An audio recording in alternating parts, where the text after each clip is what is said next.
Okay, day 2, back at it again.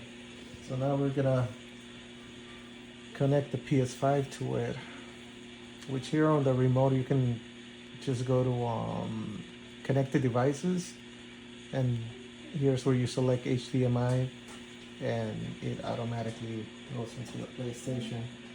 Which at first I'm not sure if it was just mine, but I had it set up that every time I would turn on the monitor, the PlayStation would turn on by itself as well.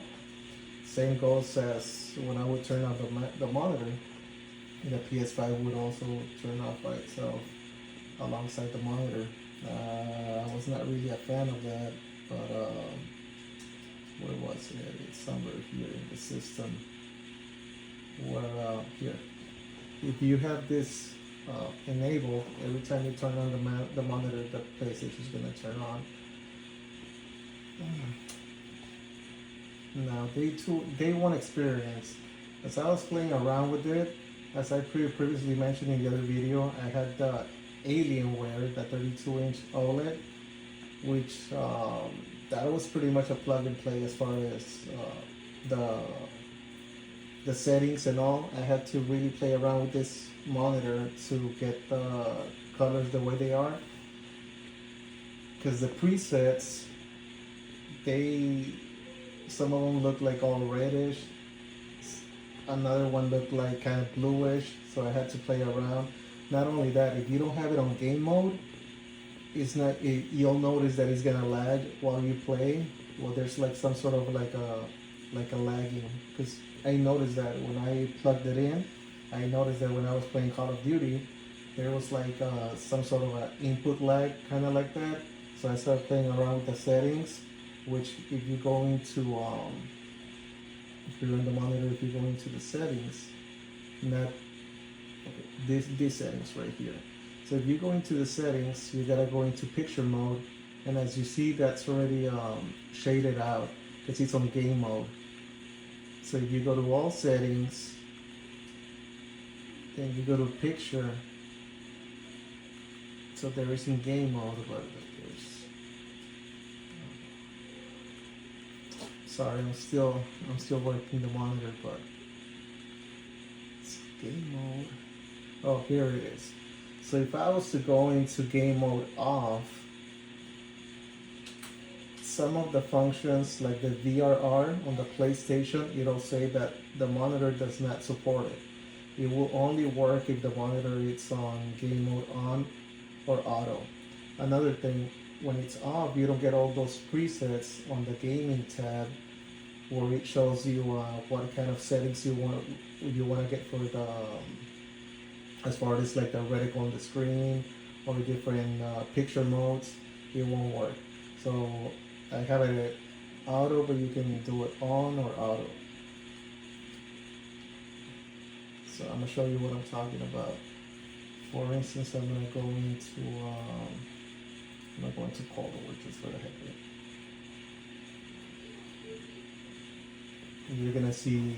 I'm gonna show you what I'm talking about as far as the colors. Looking all saturated.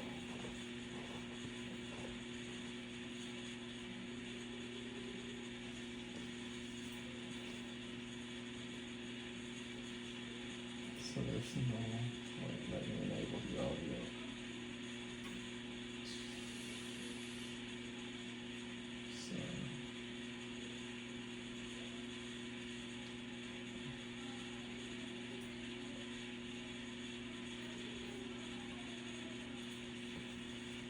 So as in here, when you press on the remote on the play pause and you hold it like for 3 seconds, these gaming icons will pop up. And at first, this is how it looked. From factory, it was kind of like that. If you see the colors, they look all faded. So I was playing around with it. At one point, it looked very red. This is original, it looks kind of dark. Standard. So to me, I edit the colors, and this is what I like the most. So these are all the options that it shows on the custom tab.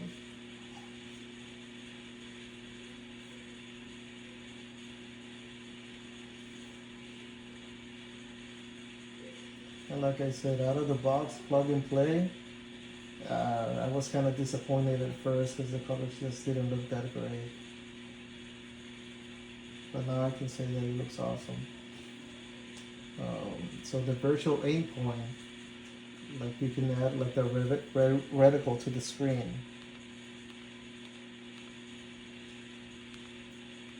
Screen ratio, that's mainly for PC. Mini map, this is if you want to share it to another device. More settings, it brings you back to the gaming settings. Sound output, and the help guide.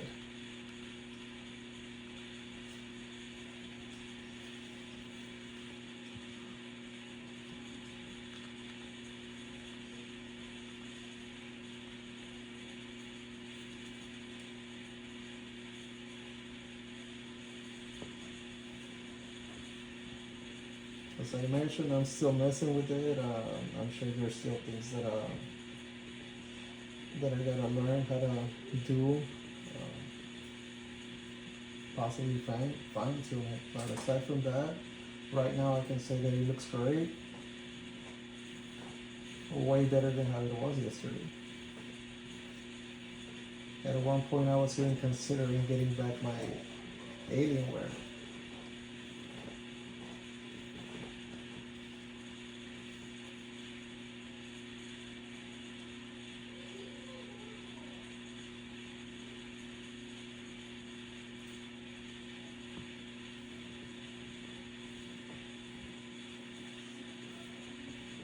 See, that looks amazing. Look at those colors. Looks nice. Now, just gonna show you, aside from the PS5, some of the features that the monitor has. Like for instance, if you go into game, we got Xbox Game Pass, Luna, GeForce Now. I still haven't paired the Bluetooth remote to the monitor, but as I said, I'll keep messing with it and discovering new things, and then I'll just post them as I go along. Alright? Well guys, thanks.